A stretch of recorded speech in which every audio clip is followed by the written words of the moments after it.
हर हर महादेव दोस्तों, स्वागत है आपका हमारे YouTube चैनल पर।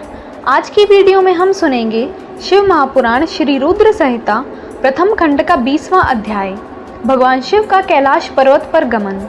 ब्रह्मा जी बोले, हे नारद मुनि, कुबेर के कैलाश पर्वत पर तप करने से वहाँ पर भगवान शिव का शुभ आगमन हुआ। कुबेर को वर देने वाले विश्वेश्वर शिव जब निधिपति होने का वर देकर अंतर्ध्यान हो गए, तब उनके मन में विचार आया कि मैं अपने रुद्र रूप में, जिसका जन्म ब्रह्मा जी के ललाट से हुआ है और जो संहारक है, कैलाश पर्वत पर निवास करूंगा। शिव की इच्छा से कैलाश जाने के इच्छुक रुद्रदेव ने बड़े जोर जोर से अपना डमरू बजाना शुरू कर दिया। वह ध्वनि उत्साह बढ़ाने वाली थी। डमरू की ध्वनि तीनों लोकों में गूंज रही थी। उसी ध्वनि में सुनने वालों को अपने पास आने का आग्रह था। उस डमरू ध्वनि को सुनकर ब्रह्मा, विष्णु आदि सभी देवता, ऋषि मुनि, वेद शास्त्रों को जानने वाले सिद्ध लोग बड़े उत्साहित होकर कैलाश पर्वत पर पहुँचे। भगवान शिव के सारे पार्षद और गणपाल जहाँ भी थे, वे कैलाश पर्वत पर पहुँचे।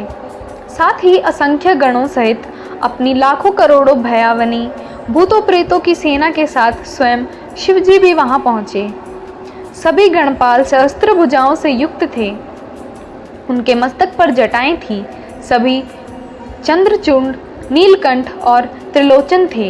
हाथ, कुंडल, केयूर तथा मुकुट से वे अलंकृत थे। भगवान शिव ने विश्वकर्मा को कैलाश पर्वत पर निवास बनाने की आज्ञा दी। अपने व अपने भक्तों के रहने के लिए योग्य आवास तैयार करने का आदेश दिया। विश्वकर्मा ने आज्ञा पाते ही अनेक प्रकार के सुंदर निवास स्थान वहां बना दिए। उत्तम मुहूर्त में उन्हें वहां प्रवेश किया। इस मधुर बेला पर सभी देवताओं, ऋषि मुनियों और सिद्धों द्वारा ब्रह्मा जी और विष्णु जी ने शिवजी व उमा का अभिषेक किया। विभिन्न प्रकार से उनकी पूजा अर्चना और स्तुति की। प्रभु की आरती उतारी। उस समय आकाश में फूलों की वर्षा हुई।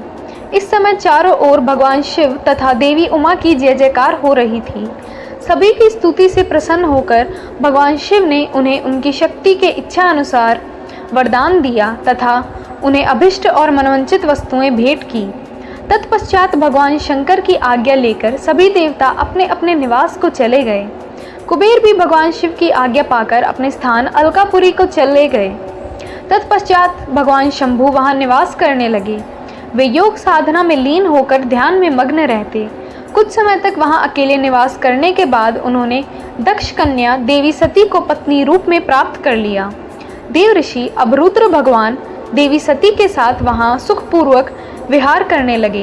हे नारद, इस प्रकार मैं तुम्हें भगवान शिव के रुद्र अवतार का वर्णन करके और उनके कैलाश पर आगमन की उत्तम कथा सुनाई है। तुम्हें शिवजी व कुबेर की मित्रता और भगवान शिव की विभिन्न लीलाओं के विषय में बताया है।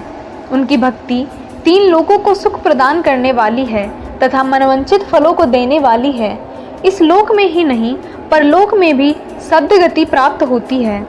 इस कथा को जो भी मनुष्य एकाग्र होकर सुनता या पढ़ता है, वह इस लोक में सुख और भोग को पाकर मोक्ष को प्राप्त होता है। नारद जी ने ब्रह्मा जी को धन्यवाद किया और उनकी स्तुति की। वे बोले कि प्रभु, आपने मुझ पर इस अमृत कथा को सुनाने की कृपा की है। आप महाज्ञानी हैं। आप सभी की इच्छाओं को पूर्ण करते हैं। मैं आपका आभारी हूँ। शिव चरित्र जैसा श्रेष्ठ ज्ञान आपने मुझे दिया है।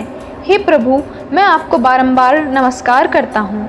ओम नमः शिवाय।